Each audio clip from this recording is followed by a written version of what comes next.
Good morning friends, કેમ છો બધા? મજામાં ને? તો મિત્રો, આપણે 12થની અંદર આજે ટેક્સ્ટ બુકથી શરૂઆત કરી દઈએ છીએ. તો મિત્રો, હવે તો ધીમે ધીમે લોકડાઉન ખુલી ગયું છે, તો તમારા આજુબાજુના સ્ટેશનરી સ્ટોરમાંથી 12થની જે આપણી ડિટેલ સ્ટડીની બુક છે આ પ્રકારની, એ બુક લઈ લેવા વિનંતી છે.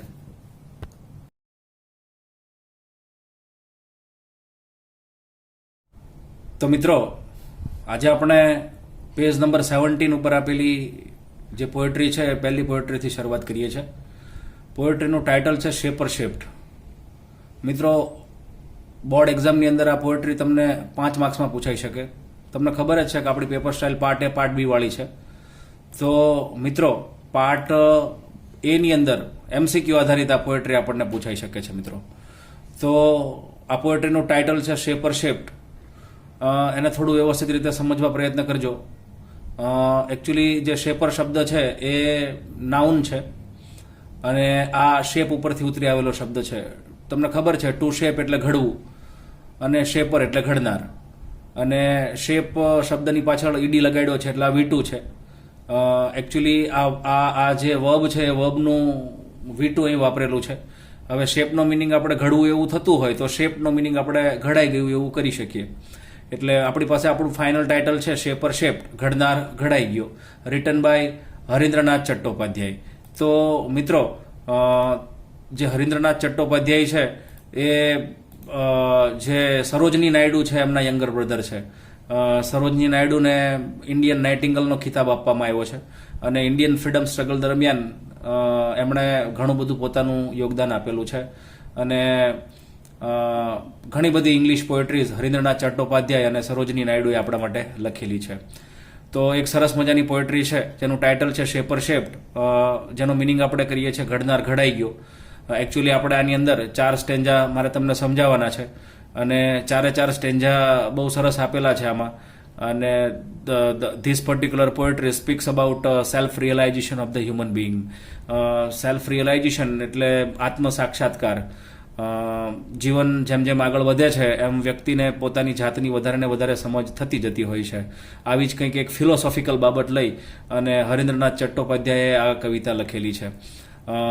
જેની અંદર દરેક સ્ટેન્જાની અંદર આપણે જોઈશું કે કવિ પોતાના અર્લી સ્ટેજની અંદર કંઈક હોય છે, પણ જીવનની અંદર અમુક સમયે કંઈક જ્ઞાન થતાની સાથે તે ખરેખર કોણ છે એ પોતે સમજવા લાગે છે. એટલે ઇનિશિયલ સ્ટેજ ઉપર તમે જોશો તો એ પોતે કંઈક ઘડનાર હોય છે, પણ જેમ જેમ સમય પસાર થાય છે એ ઘડનારનું એક નવું ઘડતર સામે આવે છે. મિત્રો, તો ધીરે ધીરે પોએટ્રીને આપણે સમજીએ છીએ. ફર્સ્ટ સ્ટેન્જા આપણે સમજીએ તો ફર્સ્ટ સ્ટેન્જાની ફર્સ્ટ 4 લાઇન્સ કંઈક આવી છે. In days gone by I use to be a potter who would fill his fingers mold the yielding clay to patterns on his wheels. મિત્રો, gone by actually go by ઉપરથી આવેલો શબ્દ છે. Go by એટલે પૂરું થવું, gone by એટલે પૂરું થયું. ઇન ડેઝ એટલે તે દિવસો. ઇન ડેઝ ગોન બાય ખાલી આ 2 શબ્દને લઈએ તો તે દિવસો પૂરા થયા. હવે એક આપણે વચ્ચે વેન શબ્દ એડ કરીએ છીએ એટલે આખો મિનિંગ વ્યવસ્થિત રીતે આપણને મળી રહે. When I use to be a potter. હવે આ આઈ શબ્દ છે એ કવિ પોતાના માટે વાપરે છે. યુઝ ટુ થી તમે પરિચિત છો, એનું સિનોનિમસ અકસ્ટમ ટુ, હેબિચ્યુએટેડ ટુ એવું થાય. એનો મિનિંગ આપણે કરતા હોઈએ છીએ નાથી ટેવાયેલા હોવું. In days gone by I use to be એટલે બનવું. એટલે આખી લાઈન લગભગ ક્લિયર છે. In days gone by when I use to be a potter, અહીં આપણે અટકીએ છીએ. સમજો, એ કહે છે તે દિવસો પૂરા થયા જ્યારે I use to be a potter, હું એક કુંભાર બનવાથી ટેવાયેલો હતો. આગળ કહે છે વુ વુડ ફીલ. હવે એકચ્યુઅલી આ વુથી શરૂ થતી અધૂરી લાઈન છે એ એડજેક્ટિવ ક્લોઝ છે પોટરનું. ફીલ એટલે અનુભવવું, વુ વુડ ફીલ એટલે કે જે અનુભવતો. એટલે લગભગ 2 લાઈન સમજાય તમને. એ કહે છે in days gone by when I use to be a potter, એ કહે છે તે દિવસો પૂરા થયા જ્યારે હું એક કુંભાર બનવાથી ટેવાયેલો હતો. એ કહે છે વુ વુડ ફીલ, કે જે અનુભવતો.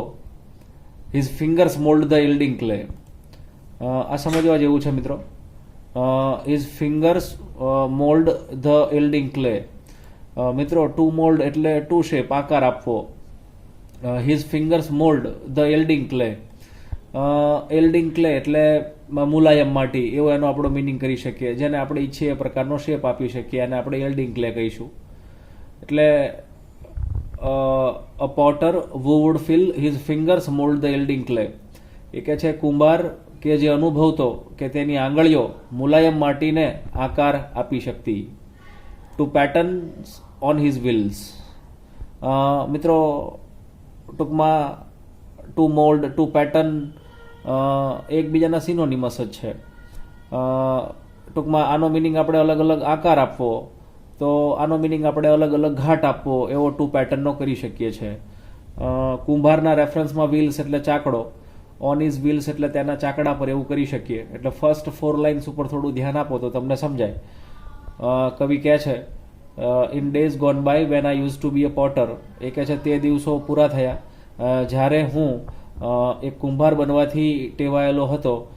વો વુડ ફીલ કે જે અનુભવતો કે તેની આંગળીઓ તેના ચાકડા પર પેલી મુલાયમ માટીને અલગ અલગ ઘાટ અને આકાર આપતી. કારણ કે એ બે વર્બ થયા, તમે જુઓ, ટુ મોલ્ડ અને ટુ પેટર્ન. એટલે એકવાર હું અલગ અલગ આકાર આપવો અને બીજી વાર અલગ અલગ ઘાટ આપવો, એવું હું તમને સમજાવું છું. એટલે મિત્રો આ એમના યંગર ડેઝની વાત ફર્સ્ટ 4 લાઇન્સમાં કરી છે, તમે સમજી શકો છો મિત્રો. એમને એમનું અભિમાન હતું કે એક કુંભાર તરીકે તેઓ પેલી મુલાયમ માટીને ઈચ્છે તેવો આકારે પોતે આપી શકે છે. પણ હવે સમયની સાથે બદલાવ આવે છે, એટલે નેક્સ્ટ 4 લાઇન્સની અંદર કવિની અંદર કયા પ્રકારનું નવું ઘડતર સામે આવે છે એ તમે જોઈ શકો છો. ટૂંકમાં ફર્સ્ટ 4 લાઇન એવું કહે છે કે પોતે માટીના ઘડનાર છે, શેપર છે, પણ આ માટીના ઘડનારનું જ એક નવું ઘડતર આગળની 4 લાઇનમાં આપણને દેખાશે. હવે જુઓ, એ કહે છે but now through wisdom lately won. આ લેટલી શબ્દ ખૂબ જ અગત્યનો છે.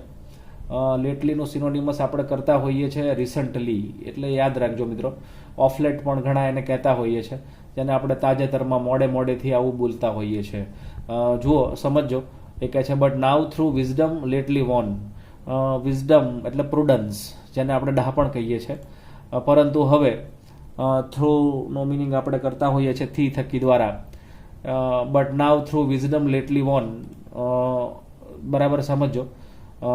પરંતુ હવે એ કહે છે તાજેતરમાં જીતેલા ડહાપણથી, બરાબર છે.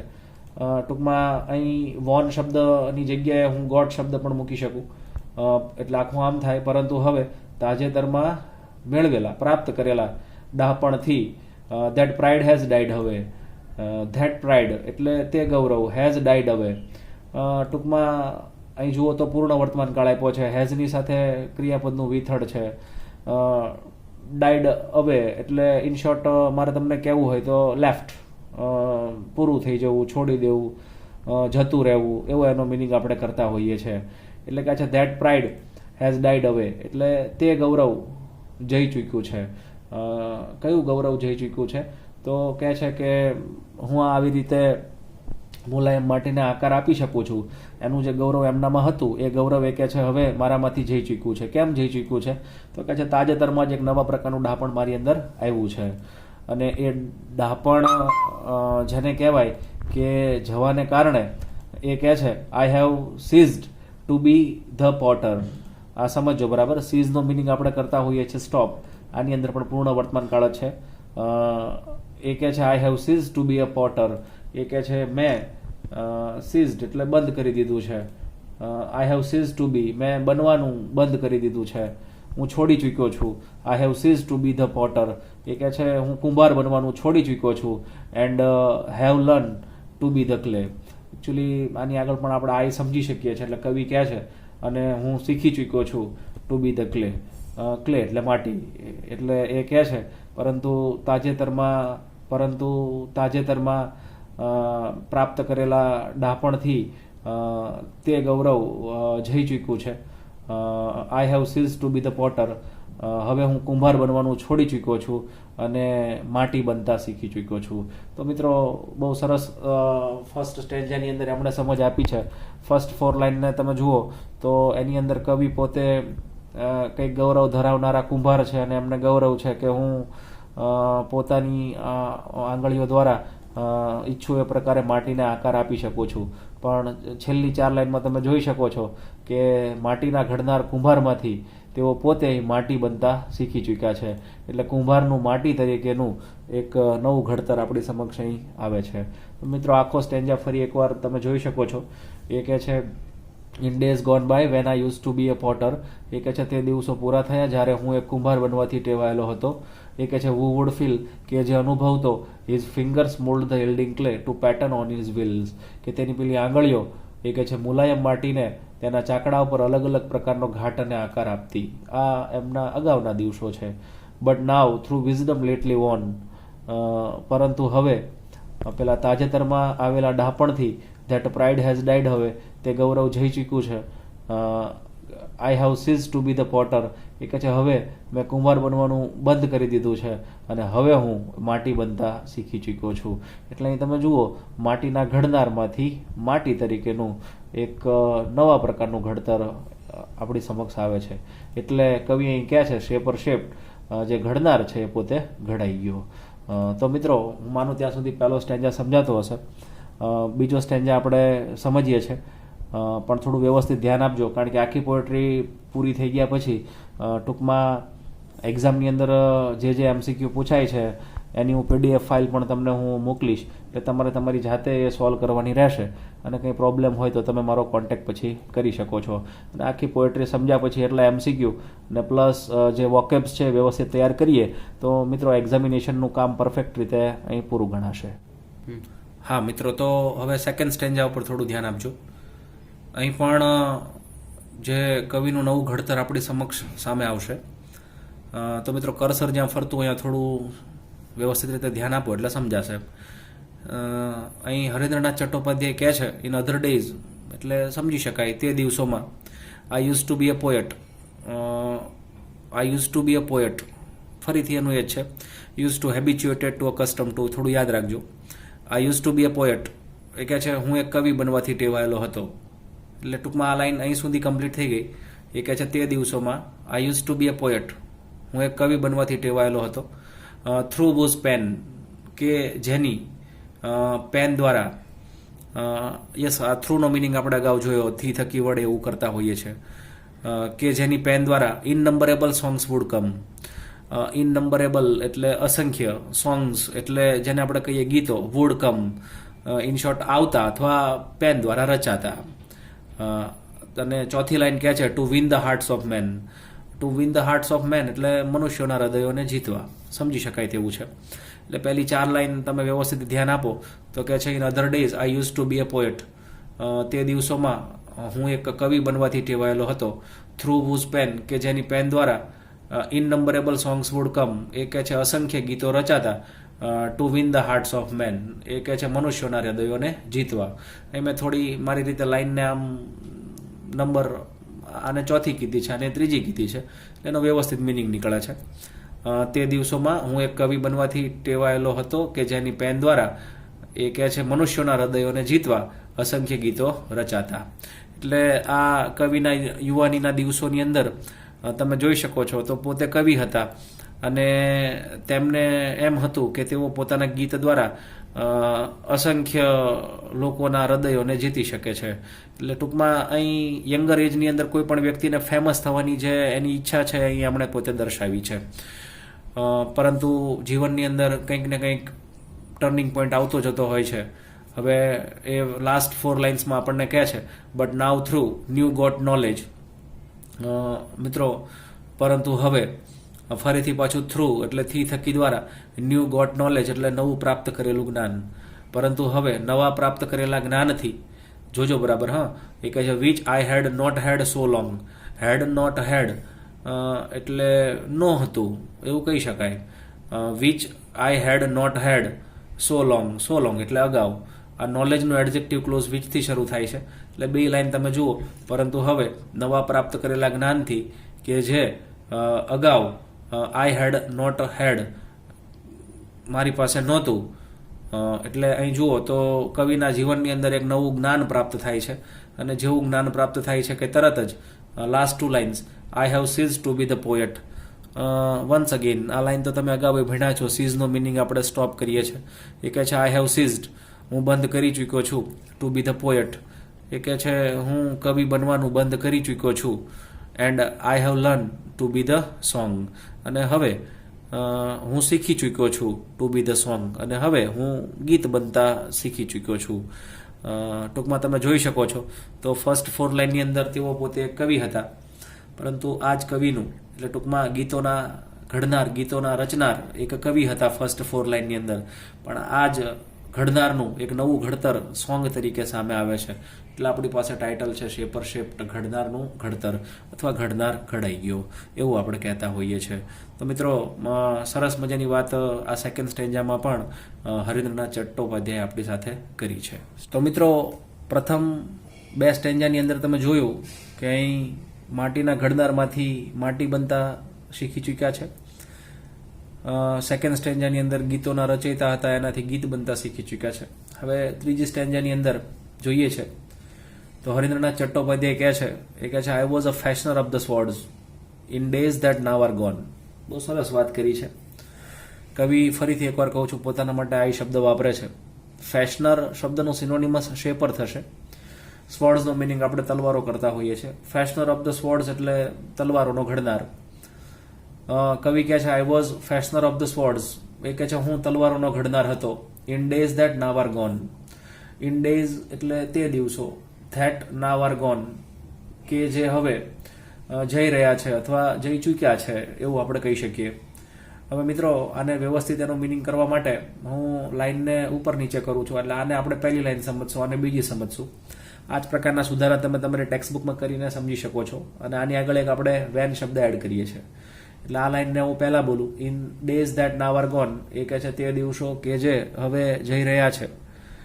When I was a fashioner of the swords, એ કહે છે જ્યારે હું તલવારોનો ઘડનાર હતો. બરાબર છે, હું માનું ત્યાં સુધી પહેલી 2 લાઇન સમજાતી હશે. એટલે અહીં તમે જુઓ તો હરીન્દ્રનાથ ચટ્ટોપાધ્યાય પોતાને વાયોલન્સના સપોર્ટર હોય એ પ્રકારે દર્શાવે છે. હવે મિત્રો ટૂંકમાં ત્રીજી લાઇન ઉપર જઈએ. એ કહે છે વીચ ઓન 100 બેટલ ફિલ્ડ્સ.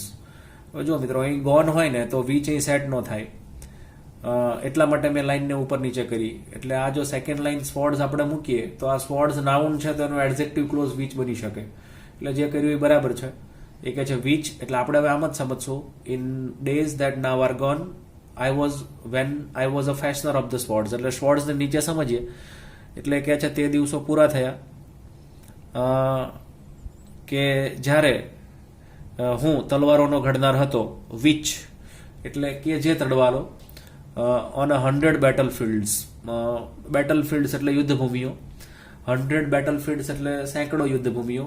એટલે swords which on 100 battle fields, એ કહે છે તલવારો કે જે હજારો યુદ્ધભૂમિઓ પર glittered and gleam and shone. મિત્રો એકચ્યુઅલી આ 3 શબ્દ એકબીજાના સિનોનિમસ છે, જેમાં ગ્લિટર્ડ એટલે એ ક્રિયાપદનું વીટું વાપર્યું છે, ચળકતી. ગ્લીમ એન્ડ શોન એટલે આનો મિનિંગ આપણે એ જ કરશું, ચળકતી અને ચળકાટ મારતી. ટૂંકમાં ફર્સ્ટ 4 લાઇન્સ ઉપર થોડું ધ્યાન આપો. હવે આપણી પહેલી લાઇન આ છે, કારણ કે સ્વોર્ડ્સ નીચે લાવીએ તો જ સ્વોર્ડ્સનો એડજેક્ટિવ ક્લોઝ વિથથી શરૂ થાય. ગોનથી વિચ મિસમેચ થશે. એટલે ટૂંકમાં in days that now are gone, એ કહે છે તે દિવસો કે જે હવે જઈ ચૂક્યા છે. When I was a fashioner of the swords, એ કહે છે જ્યારે હું તલવારોનો ઘડનાર હતો. એ કહે છે વિચ ઓન 100 બેટલ ફિલ્ડ્સ એટલે તલવારો કે જે હજારો યુદ્ધભૂમિઓ પર glittered and gleam and shown, એ કહે છે ચળકતી અને ચળકાટ મારતી. એટલે ફર્સ્ટ 4 લાઇનમાં જુઓ તો હરીન્દ્રનાથ ચટ્ટોપાધ્યાય વાયોલન્સના સ્ટ્રોંગ સપોર્ટર છે એવું આપણે કહી શકીએ. પરંતુ હવે એ કહે છે but now that I am brimming with. ચાલુ વર્તમાનકાળ છે, જોઈ શકો છો તમે. બ્રીમિંગ વિથ એટલે to fill with, glowing with, આવો એનો મિનિંગ કરી શકીએ. એક્ઝામમાં પૂછાઈ શકે આ ફ્રેઝ. ટૂંકમાં અનુભવ કરવો. But now that I am brimming with, પરંતુ હવે હું અનુભવ કરી રહ્યો છું the silence of the Lord. સમજાય તેવું છે. સાયલેન્સ ઓફ ધ લોર્ડ એટલે ઈશ્વરીય શાંતિ. પરંતુ હવે હું ઈશ્વરીય શાંતિનો અનુભવ કરી રહ્યો છું. અને જેવું એમણે ઈશ્વરીય શાંતિનો અનુભવ કર્યો એટલે એક નવા પ્રકારનું ઘડતર તમે જોઈ શકો છો. અને એ કહે છે I have cease to be the sword maker. ને સીઝ એટલે સ્ટોપ, પૂર્ણ વર્તમાન કાળ છે. એ કહે છે હવે હું તલવાર બનાવવાનું બંધ કરી ચૂક્યો છું. And I have learn to be the sword. અને હવે હું ખુદ એક તલવાર બનતા શીખી ચૂક્યો છું. તો મિત્રો 3 સ્ટેન્જા જોતા તમને વ્યવસ્થિત રીતે ખ્યાલ આવતો હશે કે શરૂઆતમાં માટીના ઘડનાર હતા, પરંતુ જેવું ડાપણ પ્રાપ્ત થયું એટલે ખુદ માટી બનતા શીખી ગયા. આની અંદર તમે જોઈ શકો છો મિત્રો, તો ટૂંકમાં તેઓ શરૂઆતના સમયની અંદર ગીતોના રચયિતા પોતાની જાતને સમજતા હતા, પણ જેવું નવું જ્ઞાન પ્રાપ્ત થયું એટલે ખુદ ગીત બનતા શીખી ગયા. એ ફર્સ્ટ 4 લાઇનની અંદર તમે જોઈ શકો છો. તો એ ટૂંકમાં તલવારોના ઘડનાર હતા, સ્ટ્રોંગ વાયોલન્સમાં માનનારા હતા, પરંતુ જેવું એમને ઈશ્વરીય શાંતિ પ્રાપ્ત થઈ એટલે એક નવા પ્રકારનું ઘડતર એમનું સામે આવી શકે છે. મિત્રો આ 3જા સ્ટેન્જાને સમજવા તમે સમ્રાટ અશોકનું એક્ઝામ્પલ પણ સમજી શકો છો કે એમનો શરૂઆતનો સમય આવો વાયોલન્સથી ભરપૂર હતો, પરંતુ જેવી ઈશ્વરીય શાંતિ પ્રાપ્તિ થઈ તો આજે બુદ્ધિઝમને સ્પ્રેડ કરવામાં એમનો સૌથી મોટો હાથ છે. અને સૌથી શાંતિ અથવા સૌથી મોટા શાંતિના દૂત તરીકે પણ તેઓ ઓળખાય છે. મિત્રો આપણે ચોથો સ્ટેન્જા, છેલ્લો સ્ટેન્જા સમજીએ છીએ.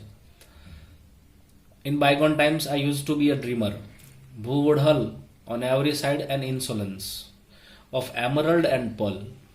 મિત્રો સમજો, બાયગોનનો સિનોનિમસ આપણે કરશું ફોર્મર, ઇસ્ટવાઇલ, જેને આપણે કહીએ અગાઉનું. ઇન બાયગોન ટાઈમ્સ સમજી શકાય અગાઉના સમયમાં. I use to be a dreamer. Dreamer એટલે સ્વપ્નશીલ. અહીં લાઈન અટકી જશે. એટલે કે છે અગાઉના સમયમાં હું એક સ્વપ્નશીલ બનવાથી ટેવાયેલો હતો. એ કહે છે who would hull on every side an insolence of emerald and pearl. ટૂંકમાં HURL, હલનું સિનોનિમસ સ્ક્રીમ, જેને કહેવાય બૂમો પાડવી એવું કહી શકાય. એવરી સાઇડ એટલે દરેક રીતે. ઇન્સોલન્સ એટલે ડિસરિસ્પેક્ટફુલ, જેને આપણે કહીશું ગેરરીતિપૂર્ણ. Of emerald and pearl. એમરલ્ડનો મિનિંગ આપણે કરીએ છીએ રૂબી, જેને આપણે કહીએ છીએ માણેક, અને પર્લનો મિનિંગ આપણે કરીએ છીએ મોતી.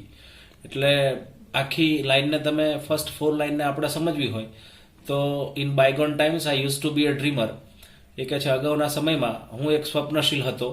who would hull કે જે બૂમો પાડતો. ઓન એવરી સાઇડ એન ઇન્સોલન્સ એટલે કે જે દરેક રીતે બૂમો પાડતો. એ કહે છે એન ઇન્સોલન્સ એટલે 2 લાઈનને હું ભેગી કરું તો આમ થશે. ટૂંકમાં એ ડ્રીમરનું એડજેક્ટિવ ક્લોઝ અહીંથી શરૂ કર્યું તો એ કહે છે કે who would fill on every side of an insolence. એ કહે છે કે જે દરેક રીતે ગેરરીતિપૂર્ણ બૂમો પાડતો. Of emerald and Perl. Emerald એટલે જેને આપણે કહીએ છીએ માણેક, એન્ડ પર્લ એટલે મોતી. એટલે ફર્સ્ટ 4 લાઈન થોડી સમજો. એ કહે છે in bygone times I use to be a dreamer. એ કહે છે અગાઉના સમયમાં હું એક સ્વપ્નશીલ હતો. એ કહે છે કે જે દરેક રીતે માણેક અને મોતીની બૂમો પાડતો. એટલે ટૂંકમાં અહીં તમે જુઓ તો કોઈ પણ વ્યક્તિની યંગ એજની અંદર ફાઇનાન્શિયલી સ્ટ્રોંગ બનવાની જે ઈચ્છા છે એમણે દર્શાવેલી છે. અને એ વખતે વ્યક્તિ કઈ રીતે પૈસા આવે છે એ કોઈ બાબતને જોવા માટે પ્રયત્ન કરતો નથી. બસ રીચ બનવું છે જીવનમાં, એક જ સ્વપ્ન હોય છે. એટલે ટૂંકમાં અહીં માણેક અને મોતી તમે જુઓ તો એ રીચનેસનું સિમ્બોલિક વર્ડ આપણે સમજી શકીએ છીએ. પણ હવે નેક્સ્ટ 4 લાઇન્સ છે આપણને શું કહે છે જોઈએ. But now that I am kneeling at the feet of the supreme. સમજો બરાબર. નીલિંગનું સિનોનિમસ આપણે બોવિંગ એવું કરી શકીએ, BOWING. ના શરણમાં જવું, ની શરણમાં ઝૂકવું એવો એનો મિનિંગ થાય. ચાલુ વર્તમાન કાળ છે.